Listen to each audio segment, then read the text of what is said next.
Number 5. Last night, a friend rushed me out of the house to catch the opening act at a local bar's music night. After a few drinks, I realized my phone wasn't in my pocket. I checked the table we were sitting at the bar, the bathrooms, and after no luck, I used my friend's phone to call mine. After 2 rings, someone answered, gave out a low, raspy giggle, and hung up. They didn't answer again. I eventually gave it up as a lost cause and headed home. I found my phone laying on my nightstand, right where I left it. Number 4. When I was a kid, I was always the last kid to get picked up by the bus driver to go to school. One day I was waiting for the bus by myself, and a bus with no kids pulled up. The bus driver smiled and told me to hop on. I just had a bad feeling. I said, "Where are the other kids?" He said, "We will go get them now. Just get on." He got more and more pushy but didn't do anything crazy. I just kept saying no, and he shrugged and left. The real bus pulled up a few minutes later. I went to school and my parents didn't know until I mentioned it that night. Looking back, they were pretty worried. I remember them scrambling to make a few phone calls. Number 3. A few years back, I rented an apartment from a friend of mine. He had recently bought it and had it completely renovated. He put it up for sale but couldn't find a buyer, so I offered to rent it in the meantime. After moving in, I realized there was something wrong with the lady next door. She was about 45 but looked much older. She would sit up all night listening to Christian radio shows and talking loudly to someone. It got to the point where I couldn't sleep, so I went over to her place and asked her to keep it down. She opened the door and I got a quick peek. Her walls all had crosses painted on them in different colors, and words like Jesus and angels scribbled everywhere. The windows were painted black, letting no light in at all. It was damp, yellow-stained 50-old carpets, dog shit and cockroaches everywhere.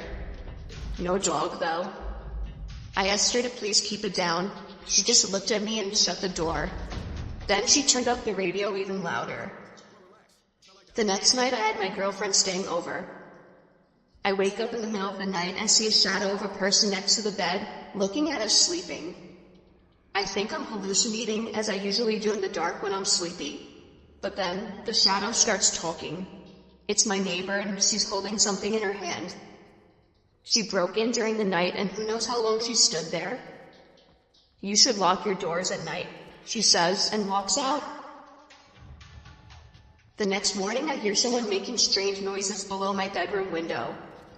It's my neighbor talking to herself in tongue. She has a plastic bag in her hand with her rotting dead dog inside. It's hot as hell outside and I can smell death from that bag. At this point I'm scared shitless. She's obviously very insane. I go upstairs and knock on another person's door and ask them what the hell's going on. The guy as scares me. Apparently she broke into his apartment one evening as well while he was watching TV with his kids. He got up from the couch to get a snack, only to find her behind the couch, staring at him holding a power drill. Come to think about it, now I know what was in her hand. At this stage, I'm basically shitting myself. I call the cops and they know all about her. Apparently she's a violent schizophrenic and she hasn't taken her meds, but they can't force her or enter her apartment without her permission because she owns it. The only thing they can do is get her when she goes outside.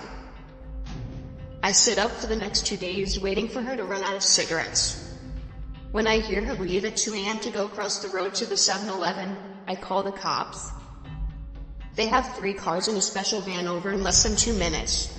They restrain her and throw her in the van and drive off to some institution. And in less than a minute, it's like she was never there. I never see her again. Still have nightmares about her looking at me in my sleep. Number 2. I was about 15 minutes from finishing the night shift at work when there was a massive crash on one of the windows in the office. So I get up and go check it out. Someone has thrown quite a sizable rock through one of the windows on the front of the building. This is made especially weird because I'm working in the industrial district at 11:30 at night with none of the other businesses open. I go back to my desk, put a quick call through to security to let them know and decide to head home.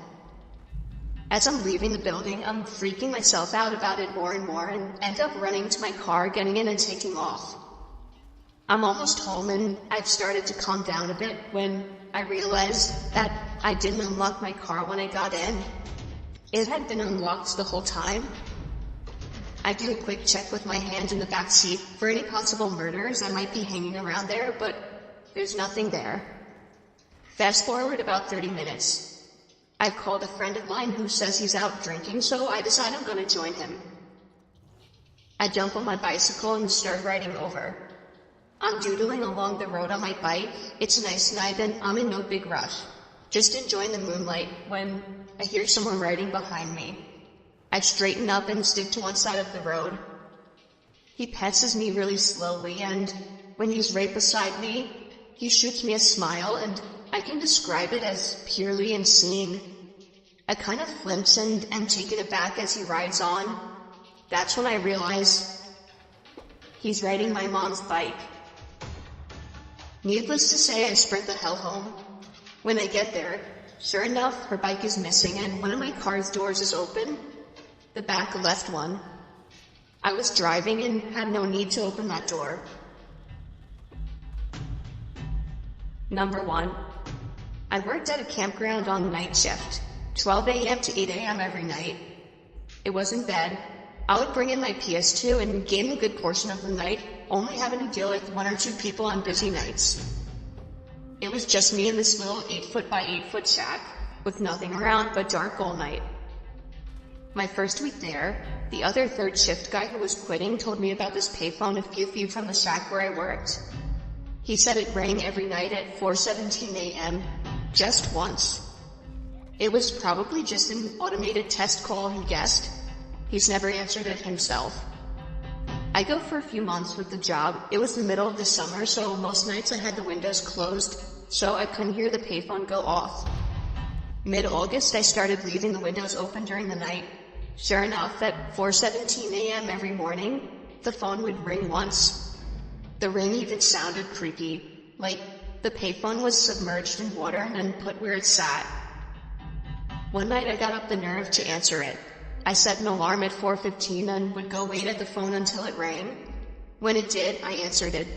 But there was no sound, just dead air, like someone was on the other line but wasn't answering. I said hello a few times and hung up.